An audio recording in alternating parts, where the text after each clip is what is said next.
Hello दोस्तों, नमस्कार। मैं रमेश पंडित आप लोगों के सम्मुख एक कहानी लेके आया हूँ।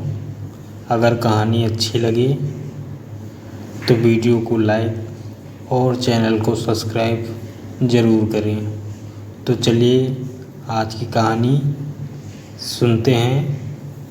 भगवान विष्णु जी और माता लक्ष्मी जी की कहानी है ये। कृपया ध्यानपूर्वक कहानी को सुनें। एक बार भगवान विष्णु जी शेषनाग पर बैठे बैठे बोर हो गए और उन्होंने धरती पर घूमने का विचार मन में किया। वैसे भी कई साल बीत गए थे धरती पर आए और वह अपनी यात्रा की तैयारी में लग गए। स्वामी को तैयार होता देखकर लक्ष्मी माँ ने पूछा, आज सुबह सुबह कहाँ जाने की तैयारी हो रही है? विष्णु जी ने कहा, हे लक्ष्मी, मैं धरती लोक पर घूमने जा रहा हूँ। तो कुछ सोचकर लक्ष्मी माँ ने कहा, हे देव, क्या मैं भी आपके साथ चल सकती हूँ?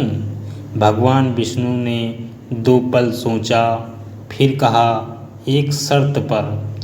तुम मेरे साथ चल सकती हो। तुम धरती पर पहुंचकर उत्तर दिशा की ओर बिल्कुल मत देखना। इसके साथ ही माता लक्ष्मी ने हाँ कह के अपील मनवा ली और सुबह सुबह माँ लक्ष्मी और भगवान विष्णु धरती पर पहुंच गए। अभी सूर्य देवता निकल रहे थे। रात बरसात होकर हटी थी। चारों ओर हरियाली ही हरियाली थी।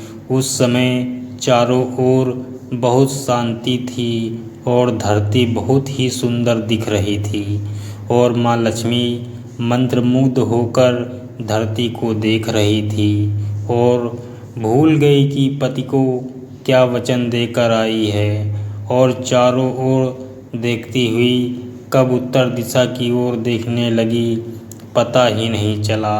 उत्तर दिशा में माँ लक्ष्मी को एक बहुत ही सुंदर बगीचा नजर आया और उस तरफ से भीनी भीनी खुशबू आ रही थी और बहुत ही सुंदर सुंदर फूल खिले थे।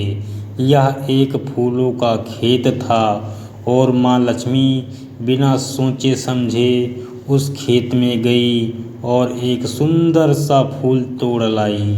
लेकिन यह क्या, जब माँ लक्ष्मी भगवान विष्णु के पास वापस आई तो भगवान विष्णु की आंखों में आंसू थे और भगवान विष्णु ने माँ लक्ष्मी को कहा कि कभी भी किसी से बिना पूछे उसका कुछ भी नहीं लेना चाहिए और साथ ही अपना वचन भी याद दिलाया।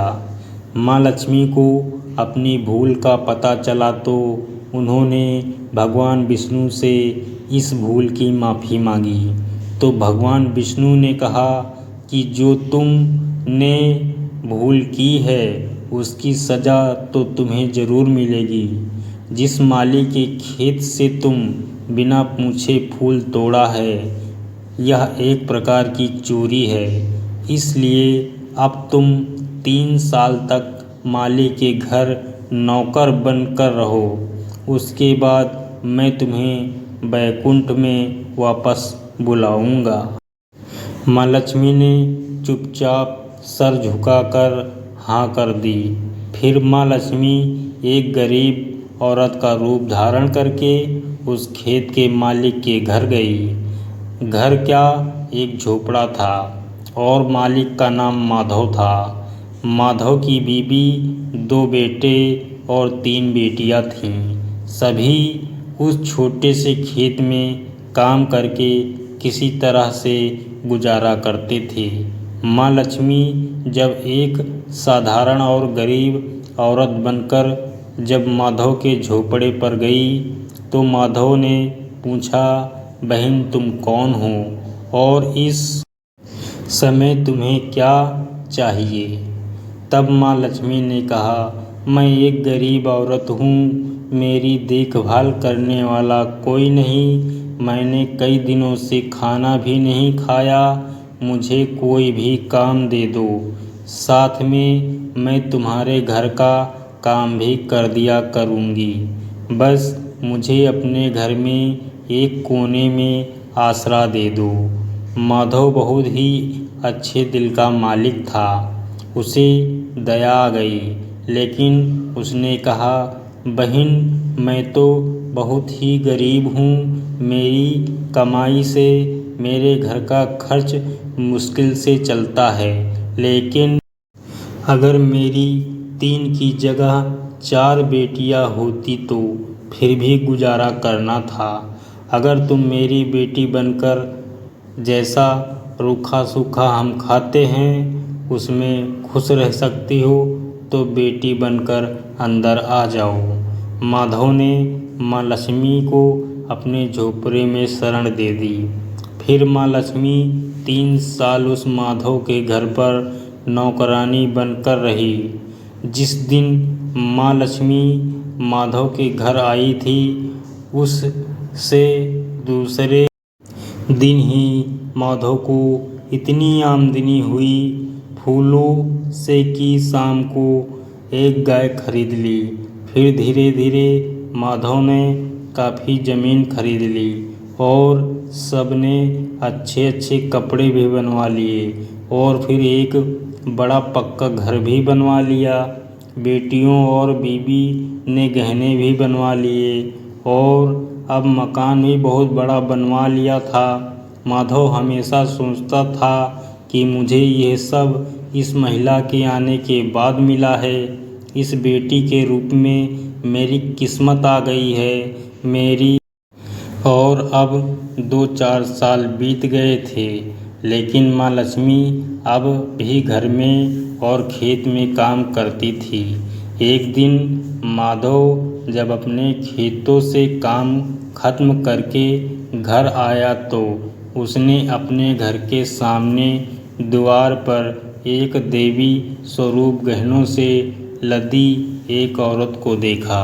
ध्यान से देखकर पहचान गया, अरे ये तो मेरी मुँहबोली चौथी बेटी यानी वही औरत है।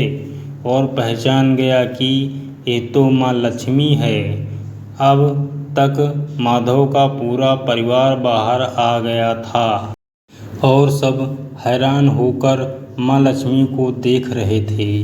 माधव बोला, हे माँ, हमें माफ़ कर दो, हमने तेरे से अनजाने में ही घर और खेत में काम करवाया।